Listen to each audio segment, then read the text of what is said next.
ఇలా అవుతుంది. కొంతమంది పిల్లలు ఏంటంటే సాధారణంగా చదువు విషయంలో కొంచెంలో వెనకబడినా కూడా కంగారు పడుతూ ఉంటారు. నా పిల్లోడు ఏం కాదేమో, రాబోయే రోజుల్లో చదవడేమో అని చెప్పేసి అనుమానాలనేవి మనస్సులో అట్లా ఉండిపోతుంది.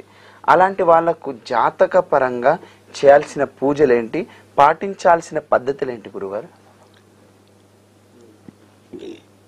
మంచి ప్రశ్న వేసేవయ్యా.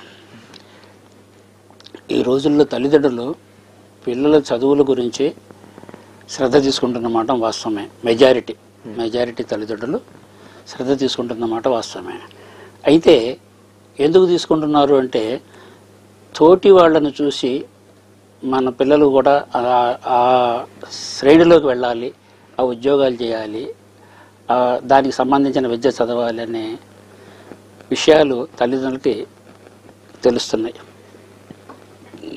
చాలా వరకు కొంతమంది తల్లిదండ్రులు విద్య లేక వాళ్ళు అనుభవిస్తున్న ఇబ్బందులు, దరిద్రం, కష్టాలు, ఆర్థిక ఇబ్బందులు, వాటి వల్ల వచ్చే అనారోగ్యాలు ఇవన్నీ చూసి కనీసం నా బిడ్డనైనా చదివిస్తే వాడు బాగుంటాడు, వాడు ఒక స్టేజిలో ఉండేసి ఈ దరిద్ర పరిస్థితుల నుంచి బయటపడతాడు, సుఖంగా ఉంటాడు అనే ఉద్దేశంతో తల్లిదండ్రులు కాయకష్టం చేసి పిల్లలు చదివిస్తుంటారు.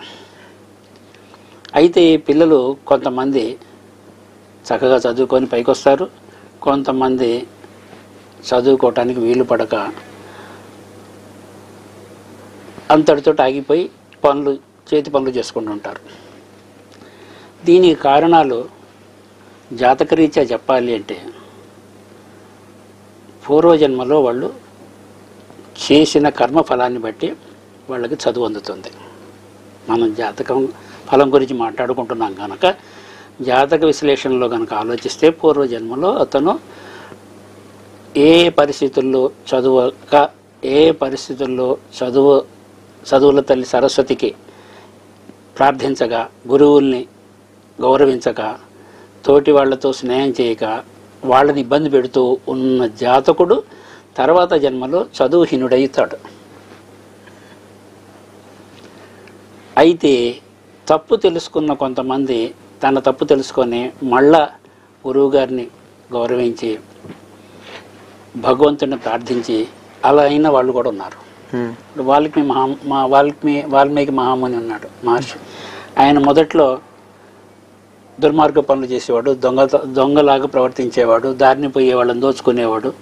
కొన్నాళ్ళు అయిన తర్వాత నారద మహర్షి కనపడి, నువ్వు దోచుకుంటున్నావు కదా, ఈ పాపము పుణ్యము నీకొక్కడికే వస్తుందా, నీ వాళ్ళు కూడా పంచుకుంటారా అడగమంటాడు. పోయి అడుగుతాడు భార్యని, పిల్లల్ని.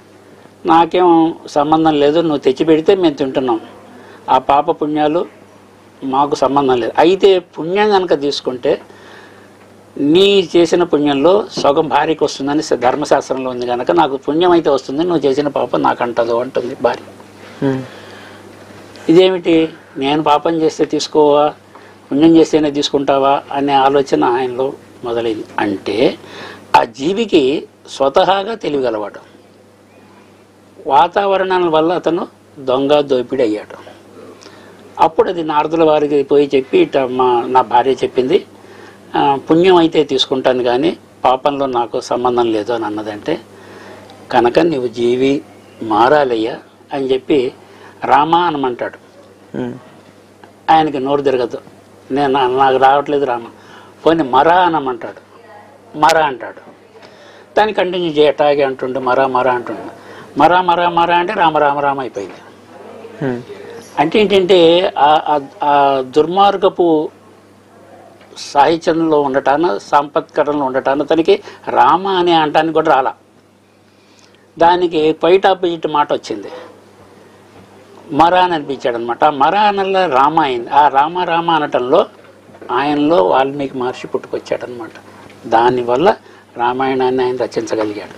సో అంటే పూర్వజన్మలో కొన్ని పాపకర్మల వల్ల అలా ఉన్నా జీవితంలో టర్నింగ్ పాయింట్ వస్తుంటుంది ప్రతి పిల్లగాడికి. అదేవిధంగా వాల్మీకి మహర్షికి వచ్చినట్టే అలాంటి టర్నింగ్ పాయింట్ వస్తుంటుంది.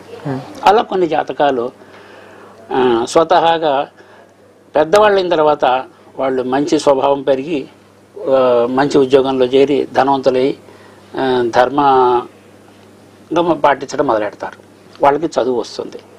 చదువు వల్ల ఉన్నత ఆలోచనలు, ఉన్నత స్థితులు సంఘంలో వాళ్ళకి దొరుకుతాయి. సో అందరూ దుర్మార్గులు, అందరికీ చదువు రాకుండా ఉండదు అనేదేం లేదు. జాతకరీత్యా ఏదైనా చిన్న చిన్న దోషాలు ఉంటే ఆ దోషాలని మనం నివారించుకుంటే అతను సాఫీగా అతని విద్యలో పైకి రావడానికి ఛాన్సెస్ ఉంటాయి. అట్లాంటిది దోష నివారణలు ఏమీ చేయించుకోకుండా ఉంటే ఆ దోషం ఉన్నంతకాలం అతను బాధలు అనుభవిస్తూ చదువు వెనకాలబడి విద్య సరిగా చదవక తర్వాత 2వ సంవత్సరం ఫెయిల్ అయిపోయి 2వ సంవత్సరం 3వ సంవత్సరంలో పాస్ అవుతుంటారు.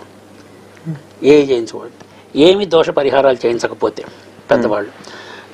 అప్పుడేమవుతుంది, అందరితో పాటు 2-3 సంవత్సరాలు వెనక ఉంటాడు వీడు, ఫెయిల్ అయిపోతాడు కదా. అవును గురుగారు. అందరూ డిగ్రీ 20 ఏళ్ళకి పుచ్చుకుంటే వీడు 24 ఏళ్ళకి 23 ఏళ్ళకి డిగ్రీ పుచ్చుకుంటాడు. సో దానివల్ల ఏమవుతుందనంటే ఉద్యోగం కూడా అన్ని సంవత్సరాలు వెనక ఉంటాడు. ఇలాంటి లోపాలు కొన్ని చోట్ల జరుగుతుంటాయి. అందరికీ జాతక ఫలం చూపించుకోలేరు కదా. గురుగారు క్షమించండి, మొదటి కాలర్ ఉన్నారు, వారితో మాట్లాడదాం.